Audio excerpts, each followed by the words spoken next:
Okay, welcome to my music theory video part 2. So today I'm gonna be teaching you all about intervals. So the basic rule for intervals is, we're just gonna look at C to C here. Your basic rule is that you're gonna start on your note, and the interval is basically just how many keys up do you go.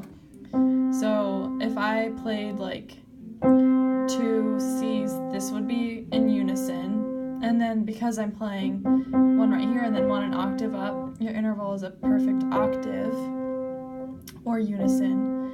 But anyway, so start on C, this is our unison note, and then if we go up 1, this is a second, and if I go up 1, 2, 3, there's our third. 1, 2, 3, 4, there's our fourth.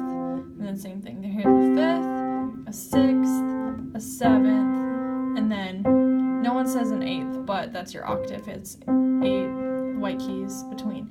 And remember, when you're counting these, there's not 8 in between your C's, it's 8 including the C's. So 1, 2, 3, 4, 5, 6, 7, 8. Sorry, 8. So that's just your basic rule, and that's what they teach you in like elementary interval learning or whatever. But you may notice that was only for white keys. So here's our second, right? Well, there's a white key right here, so there's actually 2 different kinds of seconds. This is our major second because there are okay, hold on. So here's our major second, but there's a white key right here.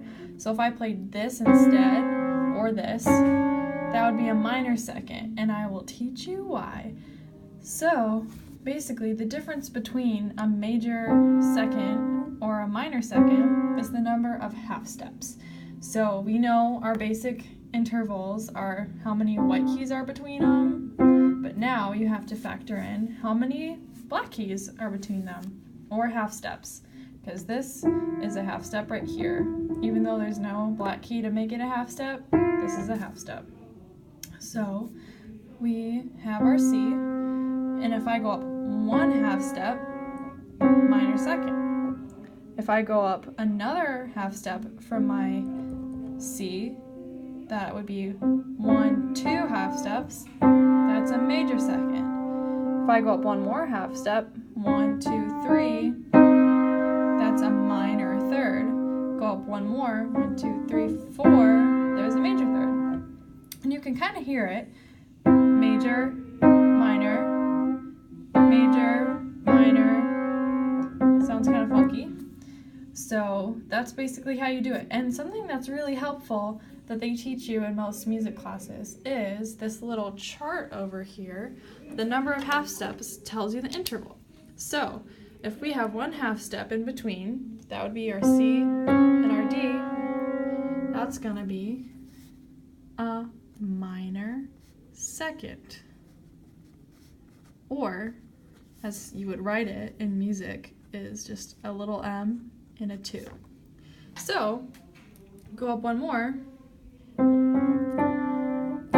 that's our major second. So, we have a major second, and the way we write that in music is a capital M and a 2. So a really easy way to know all your intervals is just writing out this chart, and it's super easy because it pretty much just goes in order of like the numbers, and then it just switches from minor to major every time. So this is going to be a minor third, and we write that as a little M and a 3. Next is going to be our major third. Now the next one isn't actually major or minor, and we know that because that's our perfect fourth. That's the thing that people pretty much know because of Here Comes the Bride, you know? But the reason why it doesn't have a major or a minor is because there is no black key here. So there's my perfect fourth. And I'm gonna write that right here. So perfect fourth.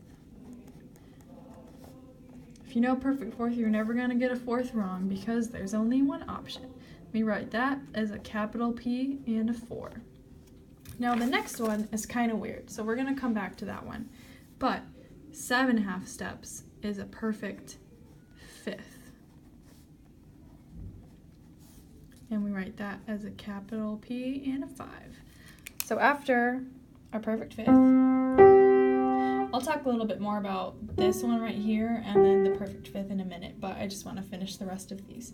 So after we have our perfect fifth, it's going to go here. And this resumes our like major minor number pattern. So that sounded a little funky. So that was our minor sixth.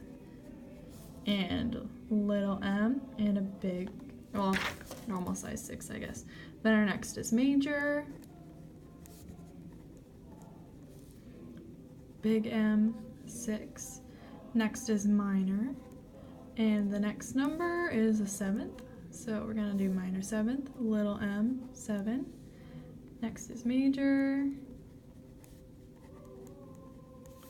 big M, 7, and then our octave. And the way people write that is just a capital P, 8, but it's also a unison note because same note. Okay, so what we're gonna do is we're gonna go back to this 6 half step thing. So here I am on my C. Let's count up 6. 1, 2, 3, 4, 5, 6. That sounds interesting. So this is called a tritone, or a leading tone, but what we call it is a tritone. So basically what a tritone means is you hear this, you hear where like this note wants to go, it wants to resolve up to this.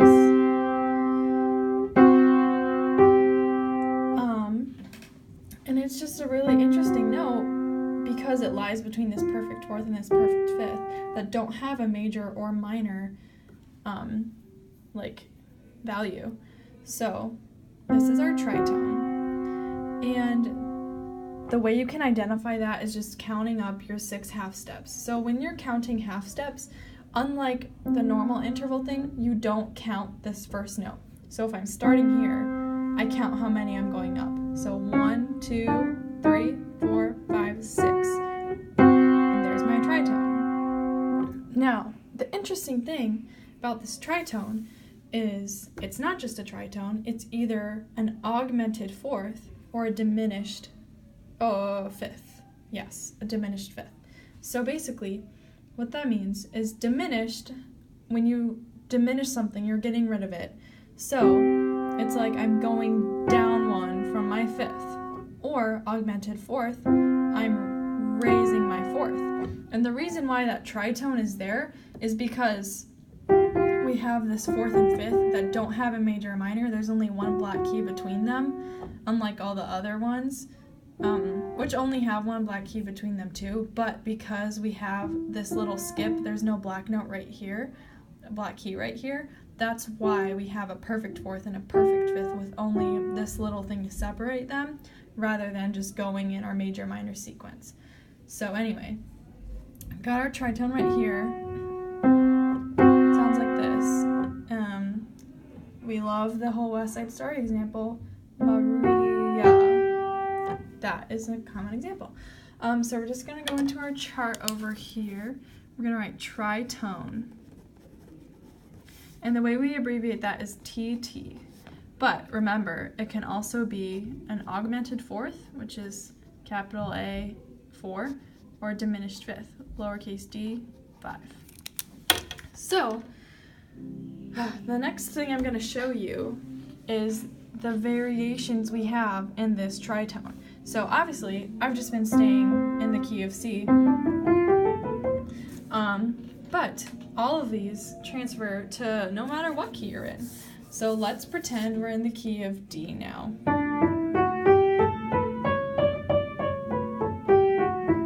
So that's our key. We've got 2 sharps here. We've got an F sharp and a C sharp. And why do we have that? Because of our rule here in music theory. When you're going from key to key, you're always going to have the same sequence of whole step, whole step, half step, whole step, whole step, whole step, half step. And that is an important rule to know when you're doing music theory, but for our exam, you don't really need to know that. But as long as you know, like, your sequence of what majors and minors, or not majors and minors, but like the sequence of keys. So like Father Charles goes down and ends battle, that whole thing. Just knowing like what order those go in, you'll be able to figure out your key. But so we're in the key of D. So if I'm gonna play my minor second, it's just pretty much simple. Here's my minor third. That's 3 half steps. Major third, perfect fourth, perfect fourth, perfect fifth. But here we have my tritone. What? So that can be an augmented fourth or a diminished fifth. So something interesting about this, when you're just playing it, you just call it a tritone. You're not gonna know if that's an augmented fourth or diminished fifth. But when we're writing music, this is how you can tell. So let's draw a little staff here. Hold on one sec.